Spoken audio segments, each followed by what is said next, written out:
মাননীয় মুখ্যমন্ত্রী যেভাবে অখিলগিরির ইস্যুতে ক্ষমা চেয়েছিলেন, অখিলগিরি ক্ষমা চাইনি। দ্রৌপদী মুর্মু মহোদয়া, রাষ্ট্রপতি মহোদয়া সম্মানিয়া তার গায়ের রং বর্ণ নিয়ে যেভাবে কথা বলেছিলেন, মুখ্যমন্ত্রী ক্ষমা চেয়েছিলেন।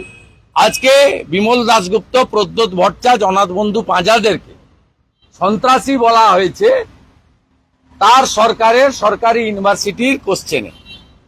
তো মুখ্যমন্ত্রীকে ক্ষমা চাইতে হবে, এটা বিরোধী দলনেতার কর্তব্য।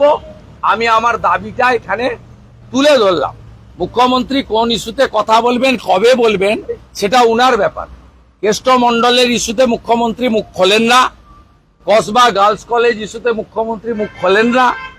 এটাতেও মুখ খুলবেন কিনা, কবে খুলবেন, সেটা উনার। কিন্তু রাজ্যের বিরোধী দলনেতার দায়িত্ব লিডার অব দ্য হাউস তথা মুখ্যমন্ত্রীর কাছে তার দাবি এবং বিষয়টা তুলে ধরা।